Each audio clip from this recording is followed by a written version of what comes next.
တီးတဲ့နှစ်တူတက်ချွစွာရင်းနေကြကြတဲ့ရွေးရက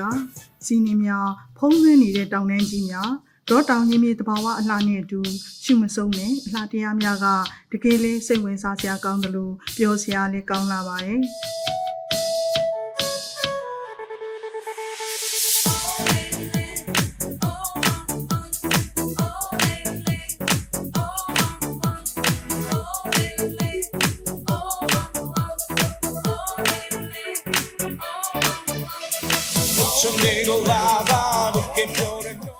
ကျမတို့ရဲ့ကချင်ပြည်နယ်ဟာတဘာဝကပေးတဲ့အလှတရားများအပြင်လှပတဲ့ရွေးရရင်ကျေးမှုနဲ့ထုံမွန်းထားတဲ့ဓလေ့ထုံးစံများလည်းရှိနေပါတယ်။အဲ့ဒီဓလေ့ထုံးစံတွေမှာတော့ကချင်လူမနောင်မြန်မာလူမနောအကားဆိုတဲ့ရွေးရပွဲတော်ဟာစီလုံးချင်းတညီတညွတ်ထဲရှိခြင်းအတူတကွပေါင်းစည်းခြင်းဆိုတဲ့အဓိပ္ပာယ်ကိုဆောင်တယ်လို့ကချင်တိုင်းရင်းသားတို့ရဲ့မြန်မာလာတဲ့ရွေးရရင်ကျေးမှုကိုပြသတဲ့ပွဲတော်တစ်ခုလည်းဖြစ်ပါတယ်။မနောင်လို့ဆိုလိုက်တာနဲ့ရင်းရွယ်ပြီးတက်ကြွစွာစုပေါင်းကြတယ်လို့အယောင်အသွေးဆုံးပါဝင်ဆင်နွှဲကြတဲ့ပွဲတော်တစ်ခုဆိုတာထက်ကချင်တိုင်းရင်းသားမျိုးနွယ်စုများရဲ့ရည်ရခင်ဘိုးဘွားများလက်ထက်ကလက်ဆင့်ကမ်းထိမ့်သိမ်းလာခဲ့ကြတယ်။ရိုးရာယဉ်ကျေးမှုတစ်ခုဆိုတာသိရှိနားလည်ခဲ့ကြရင်ပိုးပြီးအံ့ဩကြမှာဖြစ်ပါတယ်။ဒါကြောင့်မနောင်ပွဲတော်ဘယ်လိုဖြစ်လာတယ်။ဒီကစတာလဲလို့မေးလာရင်တော့ယခုလိုပြောပြရမှာဖြစ်ပါတယ်။မနောင်ပွဲဟာကချင်အမျိုးသားတို့ကျင်းပမြဲဖြစ်တဲ့မင်္ဂလာအခမ်းအနားများနဲ့အခြားသောအခမ်းအနားများနဲ့အခမ်းအနားဆုံးဖြစ်ပြီးရှေးထုံးစင်လာရမနောင်သည်ကခုံချင်းဖြစ်ကမထိုင်နဲ့ကိုပူဇော်ပတ်တာတဲ့ပွဲတော်တစ်ခုဖြစ်ပြီးတနည်းအားဖြင့်ဘိုးဘေးပြည်ပင်အဆက်ဆက်ဘာသာရေးဆိုင်ရာရိုးရာယုံကြည်ကိုးကွယ်မှုကိုဖော်ထုတ်ရတဲ့တရုတ်အပေါ်လင်ဆုံးပွဲတော်ဖြစ်ပါတယ်။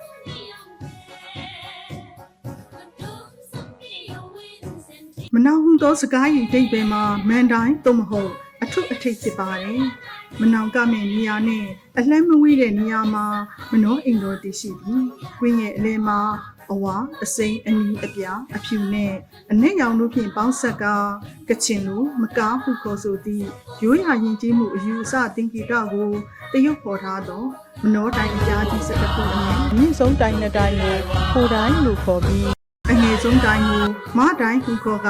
ကြက်ချီခတ်ထားတဲ့တိုင်များမှာမတိုင်မျိုးစားများတွင်ပါဝင်ပါတယ်။မနောတိုင်ဟုသည်ကချင်တိုင်းရင်းသားမျိုးနွယ်စုများရဲ့ရိုးရာဓလေ့ထုံးစံရ6တိုင်ရှိပြီးကချင်မျိုးနွယ်စု6မျိုးဖြစ်သောဂျိန်းဖော်လော်ဝေါ်ဇိုင်ဝါရဝမ်လက်ချင်လီစုမျိုးနွယ်များကိုကိုစားပြုသောအမှတ်သားများဖြစ်ပါတယ်။မနောတိုင်များကိုတွဲချုပ်ထားသောခါတဲ့နေဟာတိုင်းသားစည်းလုံးညီညွတ်မှုရှိစေရန်စူးစီးထိန်းချုပ်ခြင်းသဘောပင်ဖြစ်ပါတယ်။မနောတိုင်မှာအောက်ချင်းငဲ့ကျိုးငဲ့မောင်းစီယူရတာလနီကျဲဒေါင်းစတဲ့ရုပ်ပုံများပါဝင်ပြီးရုပ်ပုံတစ်ခုစီအဓိပ္ပာယ်မှာစိတ်ဝင်စားဖွယ်ကောင်းလာပါတယ်။စူးစီးညီများသည်တစ္ဆာရှိသည်စိတ်ထားဖြူစင်သည်အစရှိတဲ့အမှတ်သားများဖြစ်၍ဂျူးငယ်မှာငြိမ်းချမ်းရေးသင်္ကေတဖြစ်ပါတယ်။မနောင်ပွဲတော်ကျင်းပပြုလုပ်ရာမှာဦးဆောင်သူနောင်ရှောင်းနဲ့ကွန်တော်ဘာတို့ကဦးဆောင်ပြီးကခုံကြရာမှာကကွင်းအဖြစ်ပနက်ချထားတဲ့ရိုးရာသင်္ကေတများအကွက်ပေါ်ထားတဲ့အတိုင်းမောင်းကြီးနဲ့နှင်းများတိခတ်မှုအတန်အနည်းငယ်ကိုလိုက်၍မထိုင်နဲ့ကိုအယိုသေးပြုသည့်အထိမ့်မဲ့အနေဖြင့်ကြီးကျယ်ညီစွာမနောတိုင်ကိုလှည့်ပတ်ကခုံကြပါတယ်။နောင်ရမနောကင်းကိုစီးခတ်တဲ့အကာကခြင်းမနောတိုင်များကိုညှက်သိပ်ရီကာခြင်းမနောစီတော်ကိုအသက်သွင်းခြင်းဥစ္စာယနာတိုးပွားခြင်းတို့အတွက်ကောင်းခြင်းအဖျားဖျားရရှိစေခြင်းစသည့်သဘောဖြင့်စုပေါင်းကခုံကြပါရဲ့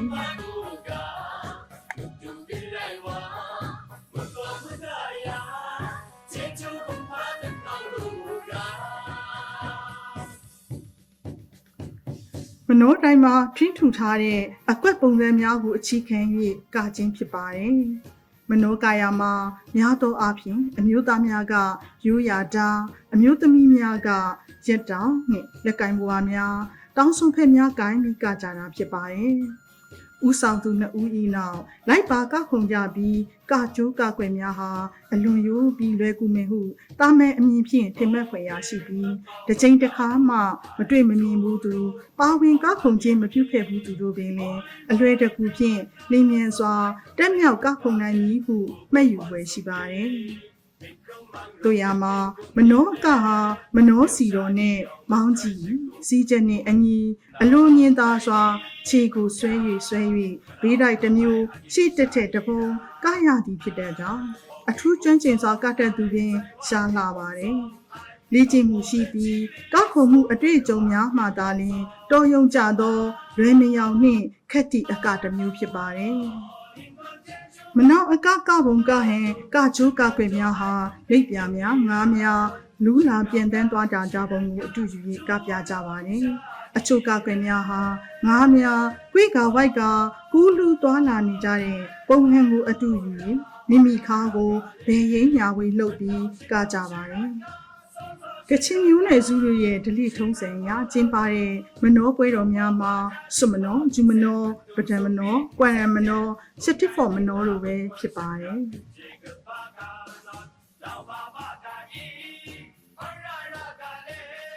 ထို့ပြီးရှီခင်က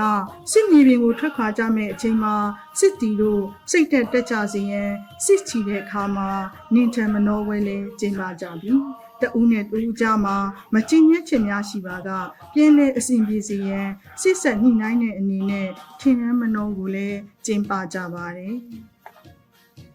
မနောင်ပွဲဟာကချင်မျိုးနယ်စုတို့ရဲ့ကိုးကွယ်ယုံကြည်မှုမှပေါ်ပေါက်လာတဲ့ပွဲတော်ဖြစ်တော်လေအထူးကြီးကျယ်စီကားစွာကျင်းပတဲ့အခမ်းအနားတစ်ခုဖြစ်ပါတယ်ရှေးရခင်ကယုံကြည်ကိုးကွယ်မှုအရမနောင်ပွဲကိုကျင်းပကြတာဖြစ်တော်လေယနေ့ခေတ်မှာကချင်မျိုးနယ်စုတို့ရဲ့အထွတ်မြတ်ထားတဲ့နေထူးနေမြတ်များမှာလူမျိုးဘာသာမျိုးတစုတစည်းတဲ့ပျော်ရွှင်စွာကျင်းပကြခြင်းမှာရိုးရာယဉ်ကျေးမှုကိုဆက်လက်ထိန်းသိမ်းခြင်းပုံမထွန်းကားကျင့်ပြန်လာအောင်ဖော်ထုတ်ပေးခြင်းဖြစ်ပါတယ်။ဤကဲ့သို့ကြီးကျယ်ခမ်းနားသောရိုးရာယဉ်ကျေးမှုကိုဖော်ပြနေတဲ့မနောင်ပွဲတော်ကိုမပြောက်ပြစ်အောင်ဆက်လက်ထိန်းသိမ်းသွားကြရမှာဖြစ်ကြောင်းတင်ပြလိုက်ရပါတယ်ရှင်။